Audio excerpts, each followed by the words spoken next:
시청자 여러분, 안녕하십니까. 지금부터 정캔의 안보정돈을 시작하겠습니다. 자, 여러분들 이제 추석 연휴를 굉장히 즐기시고 계실 텐데요. 정말 이제 이번 추석은 굉장히 긴 연휴였던 것 같습니다. 아마도 이제 좋은 힐링을 많이 하시지 않았을까 생각이 되는데, 자, 전국도 좀 개운해졌으면 좋겠는데, 우리 입장에서는 사실 이제 개운해질 시기가 오는 것 같아요. 왜냐면, 10월부터는 이재명이, 조국, 문재인 요것들 싹 다 구속될 그러한 상황이 전개될 수도 있다. 자, 그래서 일단 기대를 가져보고요. 자, 그런 측면에서 여러분들 조금만 좀 참고 기다리시면은 세상이 바뀔 날이 오지 않을까. 그런 측면에서 이번 추석 상당히 의미가 깊다. 잘 아시다시피 이제 추석이 끝나면 1차적으로 문다일을 소환하고, 그 다음에 김정숙, 문재인을 소환하는 이런 수순으로 들어가고요. 그리고 그 다음에 이재명이는 이제 10월, 11월 달이면은, 이재명이도 배지를 띄는 시간이 이제 오는 것이고요. 틀림없이.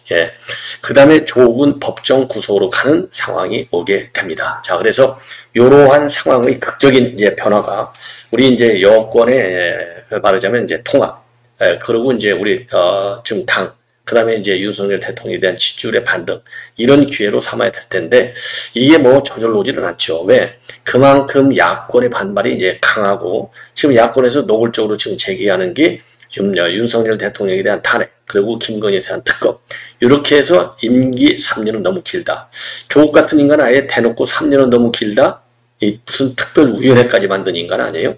그리고 지금 이재명이는 본인의 이런 그 사법 리스크에 대응하기 위해서 지금 문재인에 대한 수사가 커오니까 전 정권 탄압 대책위원회라고 하는 별도의 조직을 또 만들었어요. 자, 그러니까 지금 이제 이재명이가 하는 짓거리라고 하는 것은 전부 다 본인의 방탄, 그리고 윤석열 대통령의 탄핵으로 모아지고 있는 상황이 되겠습니다. 자, 그런 측면에서요, 우리가 이제 그야말로 이번 연휴를 계기로 해서, 심기일전해서 지금 야권과 제대로 싸울 수 있는 역량과 준비를 갖춰야 되겠고, 그 일선에서 자기네가 말이죠, 우리 국민의힘의 큰 문제점은 뭐냐? 정당이 민심을 제대로 딱 수집을 해서 반영을 해서 그런 이제 정국을 운영하겠다. 말로는 그렇게 하고 있어요. 물론 틀린 말이 아니고 옳은 말입니다. 그러나 여기에서 제대로 민심을 딱 잡으려면요, 입만 가지고 싸울 게 아니라, 지금 우리 국민의힘 의원들 입만 가지고도 싸웁니까? 입만 갖고 싸우는 의원들 몇 명이나 됩니까? 거의 없어요. 머릿속으로만 싸우는지는 모르겠어요. 그런데 입으로도 안 싸우는데 머릿속에 들은 게 있어야 입으로 나올 거 아니에요. 과연 머릿속에는 윤석열 정권을 제대로 이제 딱 살려내기 위해서 어떤 투쟁의 자세와 전략을 갖고 있는지 알아먹을 수가 없습니다. 자, 그래서 우리는 이 국민의힘만을 믿어서는 아니어야 된다. 이런 점을 말씀을 드리겠고, 그리고 일사불란한 이 국정 운영, 모멘텀, 이 전환의 모멘텀을 우리가 만드는데 당을 믿어서는 절대로 안 된다. 그래서 자유우파 국민 여러분들이 적극적으로 나서야 될 것이 아닌가, 이렇게 생각이 듭니다. 자, 그러면요, 이번 시간에 이제 집중적으로 말씀드릴 얘기는 이제 트럼프 이제 범죄자 요 관련 기소가 됐습니다. 하루 만에 바로 기소 조치가 됐고요. 법원에서도 다 이제 인정을 했습니다. 그리고요, 지금 윤석열 외교에 맞으면 윤석열 대통령 외교에 아주 극적인 뭐라고 그러죠? 이런 거를 갖다가 대박이 이제 외교적인 또 대박이 터졌는데, 바로 뭐냐? IAEA, 세계적인 핵과 관련해서는 세계 최고의 이제 UN 기구가 되겠는데, IAEA의 총회 의장직을 우리 대한민국이 맡게 됐습니다. 그래서 대한민국 외교 이래 IAEA 총회 의장을 맡게 된 것은 두 번째입니다. 자, 그래서 요거는 어마어마하게, 왜 더군다나 우리는 말이죠, 북한의 핵을 머리 위에 이고 사는 민족이 아니겠습니까? 국민. 그래서 의미가 더 크다. 이런 생각이 들고요. 그 다음에는 문재인이가 드디어 또 한 번 추석을 계기로 해서 입장문을 내놨습니다. 야, 이런 뻔뻔한 인간 말이죠. 참, 제가 이따 말씀드릴게요. 참 기가 막혀요. 자, 그래도 우선 하나, 자, 요걸 보십시오. 자, 이 수학하는, 이러한 지금 이제 입장문을 내놨어요. 그러니까 지난번에 통도사 메밀밭, 추석 메시지, 그리고 오늘 요 메시지 세 번째 입장문을 내는 거가 되겠습니다. 그래서 요 내용을 이제 비교적 좀 자세하게 말씀드리도록 하겠고, 그리고 이런 저런 설들이 이제 떠난 사람에 대해서는 조금 이제 평가를 너무 뭐 이제 어차피 뭐 누구든지 다 잘하는 일도 있고 모자란 일도 있는데, 유독 지금 이원석 총장의 경우는 잘못했다는 평가가 워낙 많아요. 그러다 보니까 퇴임식 날 검사들도 제대로 퇴임식에 참석을 안 했다라는 설서부터 시작해갖고 미완의 퇴임에 불과했다, 이런 혹평들이 나오고 있다. 그리고 국민의당 게시판이 지금 난리가 났습니다. 자, 그래서 이러한 내용을 가지고 여러분께 이제 자세하게 하나씩 설명을 좀 드리도록 하겠는데요. 자, 우선요, 이번 이제 트럼프 지금 이제 전 대통령 이 암살 시도범, 요게 이제 체포되는 순간에 이제 모습이 되겠고, 그리고요, 지금 이제 이 암살 범의 경우에는요, 지금 이제 그동안에 이제 좀 한 가지 이제 바로 잡아야 될 게 이제 총기를 뭘로 썼느냐. 근데 지금까지 알려져 있기로는 이제 AK-17 계열의 총기를 썼다, 이렇게 돼 있는데, AK-17 계열의 총기가 아니고 소련제 SKS, 요게 이제 우리 한국 돈으로는 그러니까 한 100만 원 안에서 살 수 있는, 뭐 100만 원도 아니죠. 한 5, 60만 원이면 살 수 있을 정도로 굉장히 저렴한 총기를 사용했다, 요게 지금 알려졌어요. 그리고 또 하나 새롭게 알려진 것은 무려 이 골프장 인근에서 12시간씩이나 이제 트럼프 대통령을 암살하기 위해서 12시간이나 거기에 이제 잠복을 하고 있었는데, 그거를 전혀 미 경호당국에서 파악하지 못했다. 그래서 이번에도 경호상에 큰 문제가 있는 것이 아니냐, 이런 문제가 제기되고 있는 상황이고요. 이번에 이제 검찰에서 바로 이제 기소를 하게 된 혐의는 두 가지 혐의로 일단 신병을 하고 있습니다. 법원에서 승인을 받아가지고. 어떤 혐의냐? 우선요, 지금 이제 이 라오스 이 범인의 경우에는 이미 과거에도 유죄 선고를 받은 바 있어요. 불법 무기를 소지한 혐의로. 이렇게 해서 유죄 선고를 받은 중죄인이 됐지 않습니까? 이러한 중죄인한테 금지된 총기 소지 위반 혐의가 있고요. 그리고 또 1년 번호를 총기에 나와 있는 1년 번호가 있을 거 아니에요? 그 1년 번호를 다 지운 총기를 소지한 혐의, 두 건의 혐의로 기소됐다. 그래서 이게 이제 공소장에 나와 있습니다. 그리고요, 그럼 12시간씩이나 어떻게 이제 있었느냐? 여기 현지 시간인 15일 오후 1시 30분이니까 우리 한국 시간으로는 16일 새벽이죠, 새벽 3시 31분경이 되겠습니다. 여기서부터 12시간씩이나 잠복하면서 노리고 있었어요, 호시탐탐. 근데 그거를 전혀 모르고 있었다, 미 경호당국에서. 요것이 이제 큰 문제점으로 지금 제기되고 있는 상황이고, 그리고 이 라오스가 머문 장소에서는 디지털 카메라하고 2개의 가방, 그리고 조준경을 장착하고 장전된 SKS 계열의 소총, 그리고 음식을 담은 검은 플라스틱 봉지가 발견이 됐다고 합니다. 그리고 참고적으로 이 유죄 선고를 받은 것, 대량 살상 무기 소지 혐의로, 이게 이제 2002년도 노스캐롤라이나 주에서 지금 유죄 선고를 받았고요. 2010년도에는 노스캐롤라이나에서 훔친 물건을 보유한 혐의로 또 유죄 선고를 받은 바 있습니다. 자, 그래서 말이죠. 그러니까 이제 9월 15일 오전 1시 59분부터 그리고 이제 오후 1시 30분까지 12시간 머문 거, 이때까지 전혀 미 경호당국에서 파악하지 못한 점, 요것이 이제 상당한 문제가 되는 것으로 지금 미국 언론에 대서특필되고 있고요. 라오스의 최신 주소지는 이제 하와이로 되어 있는데, 대부분 노스캐롤라이나에서 살아왔고 하와이에서는 주택 건설을 하는 걸로 되어 있고요. 법원 판사 앞에서 밝힌 내용에 의하면 주당 3,000불씩의 소득을 올렸다. 그런데 근거는 제출하지 못했다고 합니다. 예. 그리고 이제 하와이에서는 이제 호놀룰루에서 이제 사업을 한 것으로 알려져 있고요. 그동안에 이제 이 기행으로, 그러니까 이상한 행태를 보이는 사람, 그래서 그동안에 우크라이나 이제 용병을 모집하는 활동을 했는데 별로 신동치 않았다, 이런 지금 보도가 나오고 있고요. 또 본래는 트럼프를 지지하다가 이제 최근 들어서 민주당을 지지하는 쪽으로 방향을 선회했고, 그리고 트럼프를 비호했다. 그래서 트럼프를 얼간이 이디어트, 또 광대, 그 다음에 바보, 이런 걸로 표시를 했다고 합니다.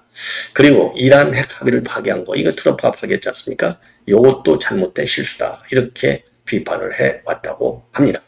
자, 이 정도로 해서 이제 이 트럼프, 그리고 이제 여러분께도 말씀을 드린 대로 이 도망가는 요 라오스 요거를 잡기 위해서 이 경찰차들이 한 150km로 이제 달렸고요. 그러니까 150km의 속도로 144km를 추적했다. 이런 보도가 나오고 헬기까지 또 출동을 했어요. 그 정도로 아주 굉장히 긴박한 추격전이 벌어졌다고 합니다. 예. 자, 이 정도만은 여러분들께서 좀 아시면 좋지 않을까. 그래서 핵심만 여러분께 이제 말씀을 드렸고요. 자, 이번에는 윤석열 대통령이 이제 외교적 승리인데 여러분들 뭐 다 아시지 않습니까? 예를 들어서 바이든 대통령하고 윤 대통령이 워낙 가깝다 보니까 다른 나라 정상들도 바이든 대통령과 관련해서 뭔가 좀 외교적으로 해결할 뜨거운 그 현안 같은 경우가 있을 경우에는 오히려 직접 자기네들이 외교 이 채널을 통하지 않고 윤 대통령한테 조금 SOS를 보내는 일까지 있는 그런 그 또 이 에피소드도 있었거든요. 자, 그러다 보니까 이제 국제적으로도 윤 대통령의 외교적인 그런 그 위상이 굉장히 높아졌고요. 그런 것들이 다 두루두루 이제 그 영향이 있어가지고 이번에 국제 원자력 기구의 68차 총회입니다. 총회 의장에 선출이 됐다고 합니다. 예. 그래서 이 총회 의장에 선출이 되니까 이제 우리 대한민국의 주오지리 대사, 이 함상욱 대사가 이제 총회 의장으로 회의를 주재하게 되어 있는데요. 총회 의장직을 맡게 된 것은 57년도 IA 창설회원국으로 우리나라가 이제 가입을 했는데 두 번째가 되겠습니다. 첫 번째는 이제 89년도에 우리 한국 과학자들의 전근보 박사가 처음으로 이제 총회 의장으로 선출됐고 이번에가 두 번째인데요. 요 한 대사의 경우에는요. 최근에 2021년도에서 2022년까지 IAEA 이사회 의장도 수임한 바 있어요. 그래서 요 한 대사가 우리나라 최초로 IAEA에서 이사회 국제원자력기구의 이사회 의장하고 총회를 모두 맡게 된 처음의 인물이 됐습니다. 그리고요, 이 IAEA는 여러분들 뭐 잘 아시겠지만은 굉장히 중요한 국제기구죠. 어마어마하게 중요한 국제기구로서 한마디로 해서 핵 문제에 관해서는 국제적으로 가장 권위 있는 기관이 됩니다. 자, 그래서 IAEA 총회는요, 이 IAEA의 최고의 정책결정기구이고 전 세계 178개 회원국에서 3천여 명 이상의 대표단이 참가하는 최대 규모의 연례 회의가 되겠습니다. 자, 그래서 이사회 논의 사안을 결정하고 권고하는 권한, 그리고 결의를 채택하는 권한, 그리고 이사국을 선출하는 권한, 그리고 예산 승인과 연례보고서 심의, 이러한 중요한 권한을 갖게 되는데 이번 그 68차 총회에서는요, 원자력 과학기술을 응용하는 문제, 북한 핵 문제, 우크라이나 원자력 안전 문제, 핵안보 문제, 이란 핵 문제, 중동 문제, 그 다음에 오커스 핵 추진 잠수함 협력 문제, 이런 글로벌 핵심 안보 이슈를 다룰 예정으로 있습니다. 그만큼 이제 대한민국의 국력, 이제 경제적인 지표에서만 보더라도 우리가 일본을 추월해서 이태리 다음으로 6위에 이제 랭크됐지 않습니까? 자, 그리고서 이번 그런 이제 경제력, 그 다음에 윤 대통령의 외교력, 이런 것들이 어우러져서 낳은 중요한 하나의 수학이 아니냐, 이런 판단이 듭니다. 그러니까요, 이재명과 조국과 문재인 같은 인간 사법 리스크만 제거가 되면 대한민국은 국제적으로도 어마어마한 나라의 위상을 지금 국제적으로 인정받는 이런 상황이다라고 하는 점을 여러분께 이제 말씀을 드리고 싶고요. 자, 그러면 이제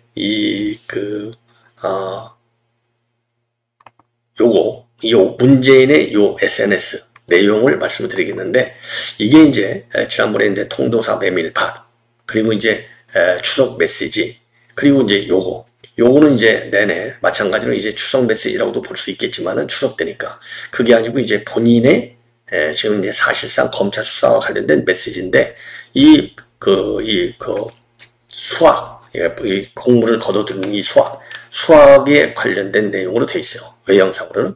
자, 그래서 폭염은 가을을 막지 못하고 무르익은 들판은 황급빛 풍요로 채워질 것이다. 그러면서요, 해시태그에 이제 반일의 진심, 그 다음에 또 해시태그하고 땅콩 수학, 해시태그하고 고구마 수학, 그리고 해시태그하고 더도 말고 덜도 말고 한가의만 갈 길 이렇게 돼 있거든요. 자, 그래서 여러분들 이렇게 보이시다시피 이제 무슨 무수학하는 거 이런 지금 내용으로 사진을 올려놨습니다. 자, 그래서 이 땅콩, 땅콩, 무도 있고 땅콩도 있어요. 그래서 이제 문재인이가 땅콩 다발을 갖다가 양손에 들고 정면을 보면서 환하게 웃고 있는 사진이 게재되어 있고요. 그리고 이제 모양은 밀짚 모자를 썼고 수건을 둘러맨 그런 농부의 모습을 하고 있습니다. 자, 그리고 직접 곡괭이로 흙을 파내고 고구마를 캐는 모습도 전부 다 공개가 됐어요. 자, 그래서 이제 이런 얘기를 보면은 이제 이 문재인 수사와 관련해서 이제 두 번째 메시지가 되겠습니다. 자, 그래서 이제 맨 먼저 첫 번째 메시지는 통도사 메밀맛 메시지를 한 바 있어요. 그리고 기본적으로 지금 이제 검찰 수사에 대한 이제 불만이 대단히 이제 커지고 있는 그런 상황이 아니냐. 왜? 지금 이제 검찰이 부를 날짜가 가까우니까요. 자, 그래서 요거 한번 보십시오. 자, 이 정도로 보시고, 그러면 첫 번째 메시지는 이제 이겁니다. 이게 이제 추석 메시지만은요, 내내 폭염은 가을을 막지 못하고 무르익은 들밭은 황금빛 풍요로 지어진다. 요런 얘기거든요. 요게 이제 결국 이제 본인의 이 현 상황을 좀 뭐라고 하소연할까? 또 비판할까? 비판이라고 할까요? 요런 이제 메시지가 되겠습니다. 첫 번째. 그리고 이제 요게 이제 두 번째 메시지 겸 추석 메시지가 되고, 첫 번째 메시지는 이제 통도사 메밀밭. 요렇게 딱 한 말만 써 있고요. 이 하루는 이제 시커멓고, 그리고 이제 먼 산을 바라보는, 그리고 뒤에 우산들은.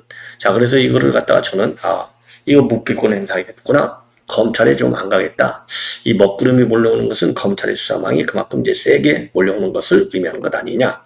요렇게 해석을 했어요. 자, 그래서 지금 이제 뭔가 지금 최근에도 여러분들 뭐 많이 지금 만나고 있지 않습니까? 문재인이가 이 뭐 만나는 사람들의 반응을 보면은 불만이 굉장히 많다는 거 아니겠어요? 당연히 불만이 많겠죠.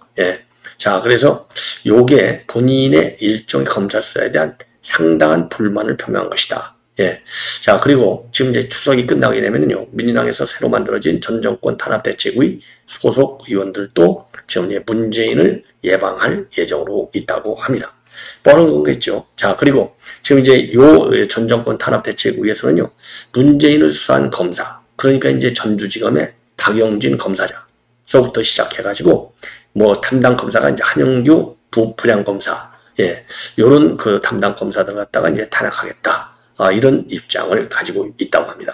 자, 그래서 현재로서는요, 이재명이도 이제 판결이 임박해 있고, 그리고 문재인은 소환이 임박해 있다 보니까 둘이서 이제 이 방탄 동맹을 아주 세게 가져가는 그런 형국이 되고 있는데, 결국은 이제 11월 말쯤 되면 김경수가 들어오게 돼 있잖아요. 그럼 김경수가 들어오면서 결국은 친명과 그다음에 친문이 지금은 하나로 합쳐지는 강한 방탄 동맹이 되는 것 같이 보이지만은 강성 이 방탄 동맹이 김경수 귀국을 계기로 해서 이제 상당히 약화될 가능성이 크다. 이게 정치권의 일반적인 해석이 되겠습니다. 자, 이러다 보니까요, 이제 그 현직 국회의원들의 사법 리스크, 이재명 조국 딱 들어가 있잖아요. 그리고 그러다 보니까 이제 사법 리스크에 걸려 있는 국회의원이 몇 명이나 되느냐. 요게 이제 그때 이제 보도 시점에 따라서 좀 많이 달라지는데, 문화일보가 지금 보도하고 있는 내용을 보면은 이재명하고 조국을 포함해서 20여 명이 될 것이다. 이렇게 평가를, 팩트를 갖다가 보고하고 있습니다. 자, 그래서 그러면 이제 뭐 조국이야 당연히 배치 뛰는 거죠. 2년이니까.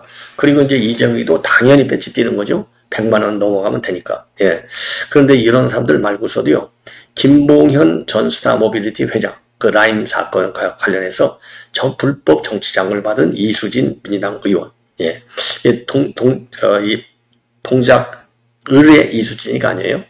이수진이고, 그 다음에 이 돈봉투 사건과 관련한 이 허종식 의원, 그리고 김학의 사건과 관련한 차규근, 이건 조국당이죠. 그 다음에 이성윤, 조국 혁신당 의원, 이성윤은 조국 혁신당은 아니고 이성윤은 민주당 의원이 되겠습니다. 차규근, 그 다음에 패스트트랙 사건과 관련된 나경원, 김정재, 송은석, 윤한홍, 이만희, 그 다음에 이철규, 그리고 민주당에서는 박범계하고 박주민, 이런 사람들도 지금 이제 사법 리스크가 현실화될 우려가 큰 것이 아니냐, 이런 평가가 나오고 있습니다. 자, 그래서 지금 22대 총선의 경우 이제 공소시효가 10월 10일이기 때문에, 10월 10일이기 때문에 이제 이 중에서 과연 몇 명이나 지금 이번에 배지를 띄게 될 것이냐, 요것이 이제 관심사항인데, 전반적으로 보도를 보면요, 20명에서 30명 선으로 대충 압축이 된다. 자, 이렇게 알려지고 있습니다. 자, 이번에는요, 지금 이제 우리 국민의힘 게시판이 난리가 났어요. 왜냐? 지금 우리 국민의힘의 게시판들이 자칫 윤한 갈등을 부채질하는, 그리고 윤 대통령한테 탈당까지 요구하는 사태가 벌어졌어요. 그래서 이제 이 문제가 많다. 그래서 지금 당원 게시판은 하루에 3번 이상을 못 몰리도록, 예. 그래서 딱 3회로 제한하다 보니까 찬반 양론에 지금 불이 붙어서 또 다른 부담이 되고 있다. 이런 정리의 보도가 나오고 있고요. 그리고 이원석 검찰총장은 떠났지만은, 그리고 이제 메시지를 많이 남겨놓고 떠났지만은 미완의 댐이 됐다. 이 얘기는, 자, 지금 이제 이 김건희 여사 관련해서 얼마나 서둘렀는데 요것도 해결을 안 하고 지금 후임 총장한테 넘겨주고 갔지 않았습니까? 왜? 최재형의 수사심의 신청을 갖다가 받아들였어요. 그래서 이거 뭔가 참, 야, 이거 참 있을 수 없는 일을 하고 떠났다. 이런 불만이 나오고 있고. 그리고 특히 이재명 수사, 조국 수사에 대해서 강한 반감을 갖고 있었다. 예. 자, 그래가지고 지금 이재명과 조국 수사를 갖다가 검찰 수사팀에서는 제대로 하려고 했는데 결국 이걸 막은 비판을 지금 받고 있는 그런 상황이 되겠습니다. 자, 그래서요, 대표적으로 여러분들 뭐 잘 아시다시피, 예를 들어서 이재명 같은 경우는 이재명의 핸드폰을 압수수색해야 되는데 압수수색 리스트에서 뺐다는 거 아니겠습니까?